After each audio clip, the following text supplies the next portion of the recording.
John Macari is in Brooklyn. Oh my God. Back to the roots. Good seeing you. Great being here. Donald J. Trump Republican Club.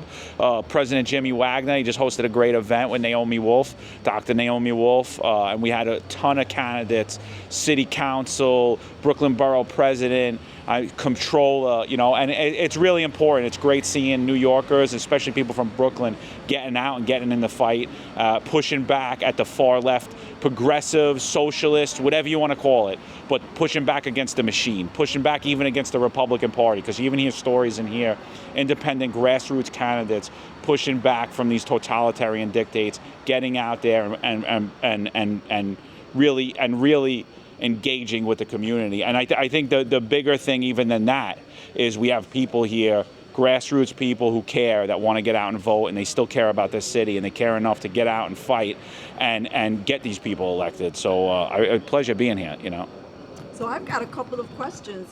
For those who are seeing you on screen for the first time, give us a little background of who you are and why you being here at this moment is instrumental and pivotal.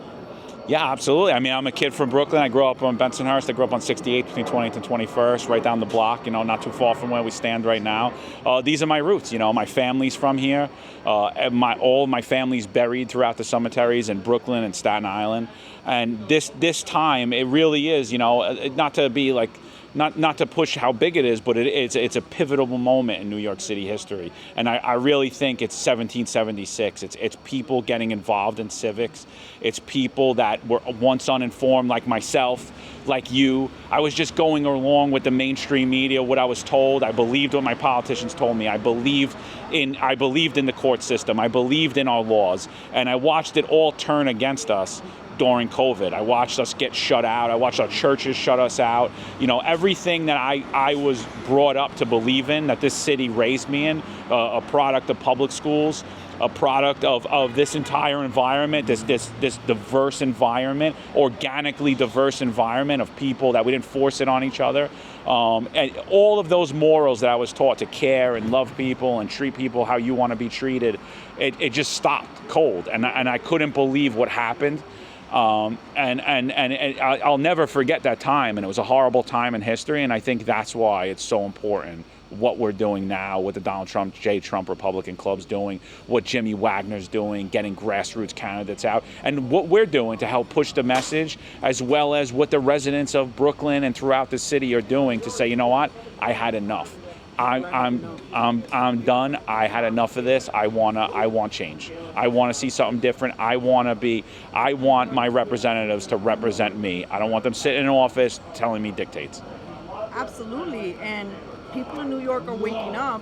Mamdani's win woke people up in a scary way. I think that we can capitalize on this moment. But there are still nuances that people do not understand. For you, being a former NYPD, being a part of the amazing team, the Finest Unfiltered podcast, how does it feel when you keep seeing leadership, politicians continuously not only calling to defund the police, but also their rhetoric? Do you think some of their rhetoric puts lives at risk on the street?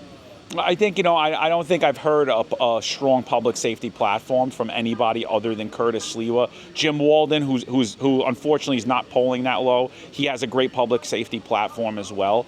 But when I look at Zohran Mamdani, and I've said it numerous times, Zohran Mamdani's public safety platform is Eric Adams' 2021 public safety platform.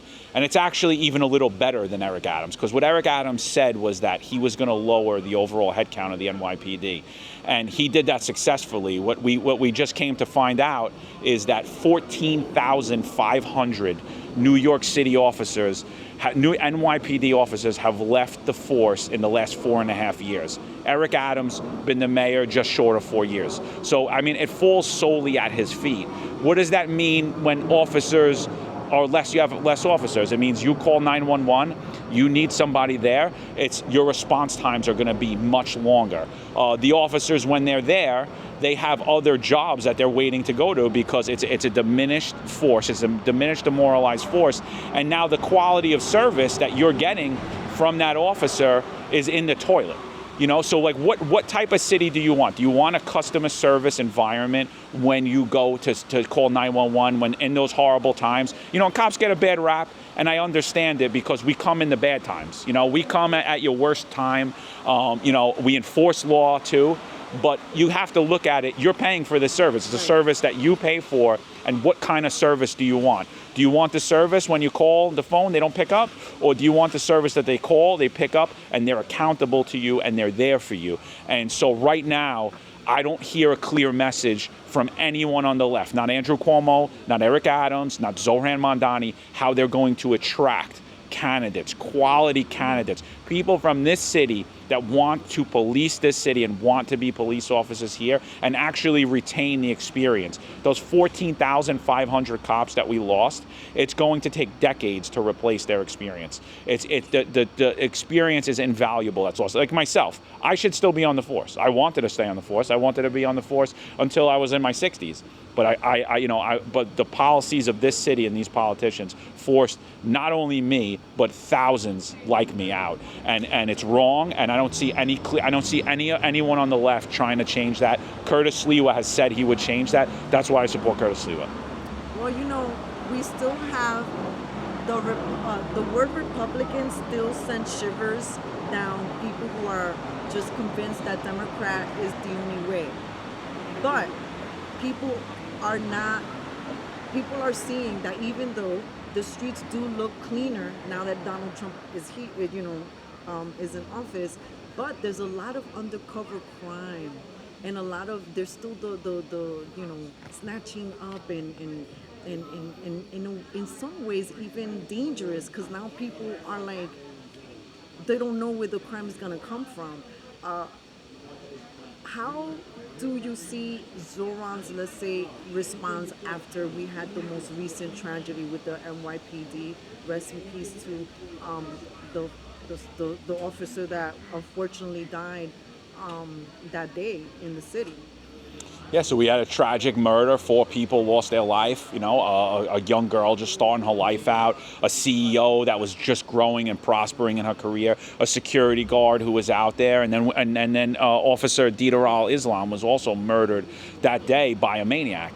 And the response from everybody on the left, Zohran Mamdani, Eric Adams, Andrew Cuomo, it's a time for politics. You know, there was no serious response to it. And honestly, when I watched it, the news media annoyed me a lot, because I said, you know what, Zohran Mamdani's not the mayor, Eric Adams is. This falls on his feet. Now, you know, could I sit there and tell you that if the NYPD was fully staffed, that couldn't have happened? I'd be lying to tell you that, but there's so much less of a chance of that happening if you have officers patrolling, if you have people around, people that should be doing their job. What's happening is the NYPD is imploding on itself, and there's valuable intelligence that they have that's falling to the cracks and not getting divulged to everybody. So the chances of that happening with a fully staffed police force are so much lower. It could have been stopped. We saw a maniac walk down the block nonchalantly with an assault rifle. Come walk right down the block like it was nobody's business. That would not have happened years ago. There would have been police on that street. There would have been somebody circling.